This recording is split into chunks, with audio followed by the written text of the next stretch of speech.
Hello, everyone. Today we have Dr. Sarah Probst Miller, and we're going to chat about creating competencies on pig farms, following the science of how adults learn. So welcome to the show, Dr. Miller. Thanks so much for having me. It's great to be here. Appreciate your time so much. And as always, we always start with your career and also how we got involved in the swine industry. Yeah. Well, I grew up on a pig farm in central Illinois, and but I never grew up imagining I would work with pigs. When I was 18, I went to college mainly to play basketball, and that was my focus. I declared several majors along the way, including theater and communications and English, and then to chemistry. And by the time I was a junior, I had no major at all. Yeah. And I remember my coach sitting me down and saying, Probst, pick a major and stick with it. It's NCAA rules. You have to have a major. And all I could think about was that farm and wanting to do something with folks like my dad. And so I declared pre-vet, and along my circuitous path, I'd accidentally taken a lot of the prerequisites and then went to the University of Illinois College of Vet Med. That's cool. And then you practice after that, right? That's right. So after veterinary school, I went to work at an awesome clinic in Western Illinois, Carthage Veterinary Service, and spent a decade working with that group. The first year and a half of my practice, I was over in Western Illinois, and then shortly thereafter helped establish a satellite location on Eastern Illinois part of the world. And Dr. Aaron Lauer and several other vets maintain that territory today, and they're doing a great job. So that was a wonderful learning experience in my first 10 years. And then about 10 years ago now, I decided to leave a really awesome position and take the risk of starting a business that really focused on some of what we're talking about today, which is how do we truly impact people on farms so that we can motivate behavior change, so that as consultants we can go to the farm and reach people in a way that they do what we need them to do every day. And so the last decade of my career at AgCreate Solutions and Pork Avenue Training Portal, we've been working to do that, create innovative educational and sometimes marketing material that work to reach both the head and the heart of people working on farm, so they are motivated to sometimes change and sometimes keep doing what they need to do every single day. Very nice. Yeah, there's this quote, I think it was Dale Carnegie. He says that knowledge isn't power until it's applied. So it kind of ties with what you do. That's right. We would say that it's one thing to get information into people's heads, and we call that knowledge, right? But it's another to get it into people's hands, living and in action every single day on farm. And that's what we call competencies. So we don't just want to create people that know things. We want to create people who are competent at what they do day in and day out, so they can positively impact pigs and also the people around them. Super cool. So as we get a little deeper into the subject, how do adults learn? Right. Yeah, because when we're kids, right, we show up at school and we do what the teacher says. The teacher asks us to do times table or memorize the country of the world, and we say yes. But if today I asked our listeners to memorize all the countries of the world and all their capitals and how to spell them, as adults, we would say, I don't think so. I've got better things to do. And so really, when we talk about the science of how adults learn, the step number one is what we teach has to be relevant to them. And some of that goes down to the physiology of the brain and specific chemicals and hormones we even need to have present in the brain for that adult brain to learn. Because when we think of connections in the brain, they really are physiological electrical connections that must connect from one part of the brain to the other. And certain electrical connections in the brain are more likely to stimulate change and stimulate behavior. So number one, when we want to reach an adult, we have to answer the question of what's in it for me for them very quickly, within 8 to 30 seconds. What's in it for me? And it seems like a selfish thing for that learner to ask, but if we're the teacher, that's really treating that learner with respect. I'm teaching you this today because this is how it's going to help you, or this is how it's relevant to your job. When we recognize something as relevant as an adult, we kind of sit up, we kind of lean forward, and we're willing to participate. And what happens in our brain as far as hormones and chemicals is one key chemical starts to rise. And if it rises to the right level, our brain is at the right spot, the right ability to grow new connections. And that hormone we need to motivate is actually a little bit of adrenaline. Now, adrenaline, as we know, is a tricky hormone, right? Because at the right level, we lean forward, we make eye contact, we're engaged. But if adrenaline gets too high as a mammal, and as humans, of course, we are mammals, we respond one of three ways, right? We're going to fight back. We may run away, or we may freeze and play dead to survive. Our brain resorts back to that place. And we see that sometimes as teachers in a room, don't we? We see folks sort of run away to their phones, or they just start doing other things. And when that learner does that, it's because we have not reached both their head and their heart in a way that they're willing to engage with us. So step one as a teacher, you have to say, what is my hook? What am I going to say to grab that learner in a way that pulls them in so they actually listen? Yeah, wow. Yeah, and it probably goes back to almost natural selection, meaning like, why am I going to waste my time? Right. Yeah, no, exactly. It goes back to caveman periods, because as you know, when we were building fires and learning how to plant things as a species, the children who mimicked adults and just absorbed that information quickly, they were the ones who survived, right? Now, the adults, the ones that were able to make the right decisions quickly, they were the ones who made it. And so those adults that were able to discern, this is important to me, this is not, that became a survival skill. And, you know, some companies even today will measure when our brain moves from that of a child, being that absorptive sponge of a brain, to that of an adult, right? Companies are, any guesses? No.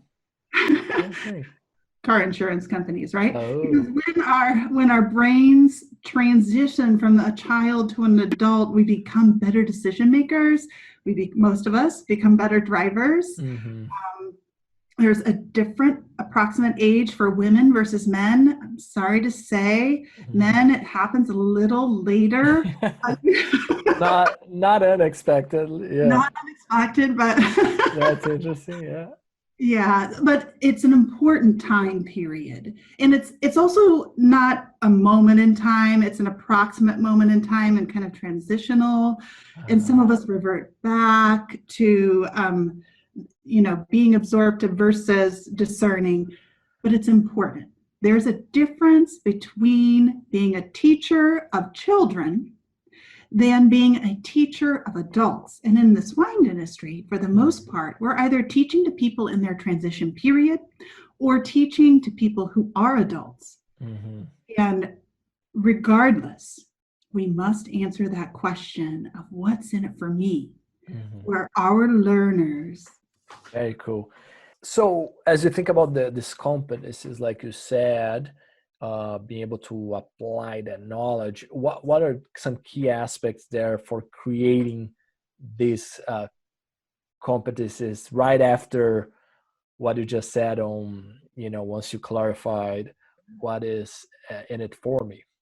Yeah, no, great question. Well, part of what we do depends upon how we approach our learners. So many of us start to approach creating competencies by writing down SOPs, right? Many of our companies would have booklets and binders of SOPs that are there. The reality is, though, that competencies from reading something get us to about 10% level of able to do it. And that's scary. That's scary when we are working to motivate people that need to work with pigs and positively impact these valuable beings every day. Now, if I follow up with an SOP with an experience where I'm talking to someone on the phone or talking to them, we get up a little higher. We get up to about a 20% competency. But the reality of being human and how we learn is that if I see my friend Maria doing that task a specific way on farm, I will forget what you wrote down. I will forget what you told me because clearly Maria knows what she's doing. She's been on this farm for 20 years. So I'm going to, as a human, mimic her because that's what humans are programmed to do. Watch our friends, watch our leaders, and mimic. So if we're going to change people and get them to implement new things on the farm, there's a nice strategy following the science of how adults learn that we can implement. Number one, if they see that task done in a safe environment, either via a video or a demonstration of that task, and this is something you can do on farm with or without tools that we create as a company, right? You can give a demonstration and say, this is how you give this injection. This is all the tools you need. But just giving a demonstration, having that learner see it, only gets them to about a 50% level of competency. Okay. Now, if we directly after that see it experience, we take that learner to the barn and we have them do the task with a mentor, it's pretty cool. We get them up to about an 80% level of competency. Okay. Now, if we want to have an A-level competent employee, the next step that we can do on farm is have someone approach them in a verification fashion and say, okay, today I'm your student. Pretend I'm a new employee and teach me how to give this treatment to this pig. And then, contrary to what you might think as a verifier, you don't get to talk. You receive the information and you listen. You listen for key competencies that you want to see living on your farm, expressed by that person as a teacher. Because what's critical, Marcio, is that we must create a farm full of teachers because they're going to be teaching by what they do every day, whether we want them to or not. So that's why we need to verify competencies by allowing them to teach so we know how they're influencing others. Yes. So today in the industry, how many or what rough percentage of the industry would you guess that is to this level of training? Yeah, it's interesting. We often will help systems do baseline competency measurements. We had a farm come to us recently and say, Dr. Sarah, help us measure our culture. Help us measure whether our mission and values are living on farm by whether or not people are expressing competencies. So we went in and worked to understand their vision and mission, and then created a list of competencies that we felt, if they were living on farm, would best represent that company's vision and mission. And then we were able to measure by going on farm, and in this case it was me. I went on farm, put on my coveralls and bandana, and I was like, hey guys, I'm a new employee today. Teach me how to wean pigs. And they did. I was taught how to wean pigs on that farm. That farm had probably a 60% expression of their competency level, which is actually pretty good when we're doing randomized measurements on competencies that they wanted to be an expression of their mission and vision. So then we created a strategic training plan that looked at competencies that were not present and then remeasured, following the see it, do it, teach it principle. After remeasurement, that farm measured at 100% competency level using the same measurement strategy. Wow. I am your student. Teach me how to do this. Yeah. We've done that like in several different situations. Sometimes in situations where the farm's in a tough situation. Sometimes they've been accused of not treating animals well. Sometimes that behavior has been caught on video, or they've received an accusation. And we can go in and measure those competency levels, strategically train, and then remeasure. See it, do it, teach it. Helps get adult competencies expressed on farm over and over again. So Marcio, you can hear that I'm passionate. Yes, I love it. If we want to positively impact people, we need to respect the science of how adults learn and invest in those people the experiences they need to live competencies to treat people and pigs well. Yes. Let me ask you on the specifics as far as when measuring, is that mostly subjective or mostly objective, measuring the competency? We measure the competencies, yes, no, present, based upon what people are doing and what people are teaching. That measurement is predetermined, but subjectively measured by the person saying, today I'm your student. That said, if one of the subjective measurements is, are you vaccinating pigs consistently in the right spot during weaning? So let's say that's a competency we measure. And we see 2 or 3 employees during weaning inject too close to the spine, that competency gets a no. Got it. Not living on farm. Yeah. So then let's say we're measuring 30 some competencies on farm, we'll give a % of competency expression in that randomized measurement. Yeah, we have some systems that have invested in this position. So they're using some of our training products and then investing in that verification position, and have really started to apply and see the fruits of having those verifiers going to the farm for every competency that they want to see living. It becomes a new way to evaluate the farm. And it's something veterinarians can do too, right? As veterinarians, we can, let's say we want to apply a new competency on farm. Instead of writing a lengthy herd visit report that science shows is only probably going to stimulate a 10% level of competency, maybe instead we should say, let's create a see it, do it, teach it experience that not only demonstrate this competency, but also works to measure that it's living later on. So I think that's an opportunity for us as veterinarians and also leaders in the pork industry. It's something we can apply today. Yes. Do you think, back to that original question, would you guess that, I would guess that, 10% of the industry would probably using that concept versus 90% still on the paper. Is that a fair statement, or I'm completely off? I think that's a fair statement. I mean, we know who we've worked with as companies, and we know who of these companies have worked to apply these concepts. And it's also great for companies to have the intention to apply, see it, do it, teach it for competencies they want to create. But it does take a time investment.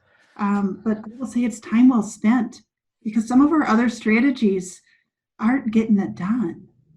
And we need to be better at reaching people. We wonder why people don't stay. We wonder why people don't view our profession as a profession. Because we need to invest in our people in a way that reaches their heads and hearts, that lets them know that this can be more than just a job. It really can be a fulfillment to the calling to work with animals and their profession. I believe that. Yeah, no doubt. I mean, and I remember we interviewed Dr. Larry Coleman several months ago, and he mentioned along those lines of, we need to fix the back door, not trying, we have a problem of finding people. Well, first we need to just skip them. Yes, absolutely. And the first 30 days are really important. How we onboard people is critical. We cannot throw them on a black diamond ski slope and expect them to know how to ski. and have a really bad experience, right? We need to gradually teach them and invest in them in a way that they're developing skills, because we're asking them to not just know things, we're asking them to do things. To do things, they have to be competent. See it, do it, and teach it. Very nice. Now, if we can get, one of the goals in the podcast is always try to get like one thing that the audience can apply today at the farm level. So what would be that one thing that veterinarians or farm managers can do right now to improve the way they teach? Mm-hmm. I would challenge our listeners the next time they go to the farm to subject themselves to be taught to be a better teacher. I would invite you to show up at what I believe to be one of the most unobserved times during our sow farms, which I think is weaning. I think sometimes weaning happens with very little supervision. I think it often happens, especially this time of year in the summer, early in the day. And I think there's opportunity to apply low pressure handling techniques, but you won't know unless you show up then. And I would invite you to show up then and say, okay, today I'm a new employee, teach me how to wean pigs your way, and listen. Very cool. And it's interesting. One thing that on that arena that comes to mind for me, at least, when I'm trying to implement a new, a new habit, if you will, I put this reminder, right, that repeats almost every day or every week. In this instance, I would do that, right? Hey, be taught, right? Be taught. And I would put to remember that daily or weekly and until it's ingrained. And then I delete that reminder. Just a practical way that I find of implementing something like that. Yeah, absolutely. Less speaking on farm, more listening. Cool. So as we transition into the future, how do you see the future of learning and teaching in swine production? You know, a lot of stuff that you mentioned right now is already, in my opinion, like cutting edge, but is there anything else coming even beyond that? Yeah, we're always trying to devise new ways to hook people in. And so we are experimenting with sort of choose your own adventure, online learning experiences. We're experimenting with a product we call Take 5, which is a very short video that mimics the 𝗬𝗍𝗄 experience. Everything we create on our online portal is about applying the concepts of the science of how adults learn in a see it, do it, teach it fashion. But we're always trying to figure out new ways to see the experience. I would also say one thing that has been cool about our see it experiences is that instead of testing people with true, false, and multiple choice, we would rather simulate the competencies as a measurement of knowledge. Because it starts the process of doing the task for the first time in a safe environment. And I think that is the future of testing.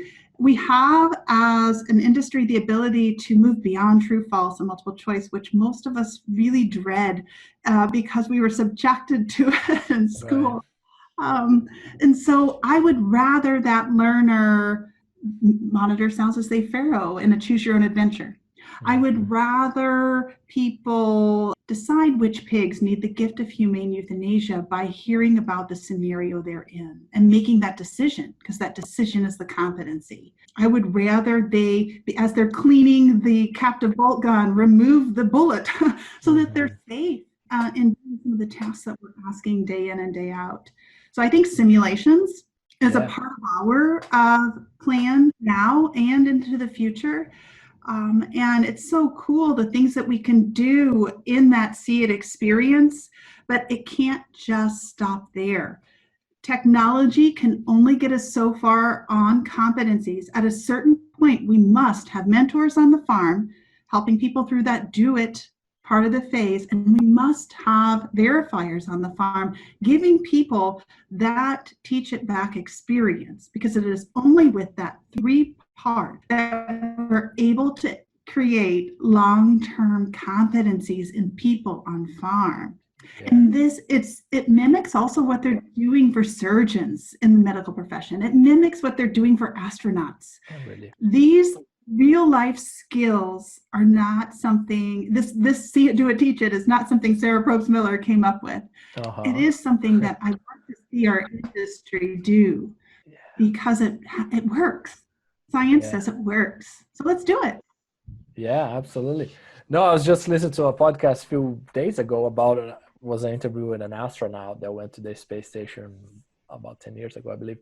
And he was mentioning about his training. I believe it's a pool in Texas that is the size of a football field almost, and they have this this object that mimics the International Space Station. So they would do it all like movement by movement of the maintenance that they need to do and those sorts of things. So it's super cool that you mentioned that. Yeah, and their competencies are life or death, right? And so they have to really measure whether those competencies are real before they put those men and women in those situations.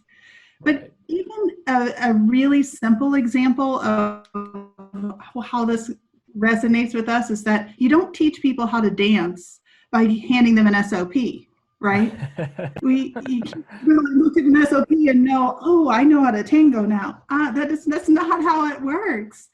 You have to have a part of that process to be really good at a skill.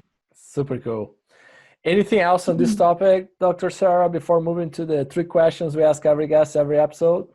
No, I don't think so. I just want to motivate folks to give it a try. Don't just stop by doing a demonstration. Take that person to the barn, be their mentor, and then be courageous enough to submit yourself to the experience of being taught to give that person the opportunity to fully practice their skills so that you can be a part of creating a farm full of teachers. Awesome. Yeah, this is huge. This is huge, and we are lucky to have you doing a lot of this work in the industry for sure. The first question is, what's your favorite pig-related book or resource? Right. Well, besides Diseases of Swine, I'm always so grateful for our AASV publications. Like the ability for us as veterinarians to go on there and search for resources. I find myself there most often for scientific publications. So I'm super grateful for the American Association of Swine Veterinarians and all they do to maintain that as a resource for us. Super cool. Yeah, it's a wealth of information there. What about a favorite book or resource in general, not related to pigs? Yeah, there is a book that I just keep going back to, keep reading over and over again at different stages of my life. I love historical fiction, and this is historical fiction. It's a book called The Shell Seekers by Rosamund Pilcher. It was written in the 80s. And she just has some of the most beautiful quotes that just touch my head and heart. And I just find myself going back to that book when I need to be like rocked, like when I need to, hold me, I go back to that book and I feel at home. So it's just she has beautiful quotes. Cool. And now I'm curious, right? Any quotes that comes to mind or any specific? Yeah, there's one. She says, it was good. And nothing truly good is lost. It stays a part of you, becomes a part of your character, so that it goes with you everywhere. And part of me is yours forever. Wow. Yeah, profound. Yeah. She also quotes the Autumn Journal by Louis MacNeice a lot. Okay. It is an incredible poem journal written in 1939 by this professorial gentleman. But the other quote that I love is at the he talks about the impact of losing but growing from it, and it says, the die is cast. There will be a time to audit the accounts later. There will be sunlight, and the equation will come out at last. I love his poetry, and I love how she quotes it. Anyway. Yeah. Your book, but I recommend it. Yeah, that's super cool. Definitely the first time someone brings that book up. I I love it. Yeah. That's cool. That's really what we want here on the podcast, is really learn something else that maybe not many people knew about what you like, and that other folks might enjoy as well. So, and lastly, what do you think sets apart successful swine professionals from those who are not? Gosh, I think successful swine professionals are great listeners. They listen not only with their heads, but they listen with their hearts. And I think the really great ones know that this is the number one skill that they bring with them when they go to the farm. Yeah, it's I mean, I have a few folks that I can name in the industry that I really think outstand on this area that you brought up. It's definitely something hard to teach, I think. Yeah.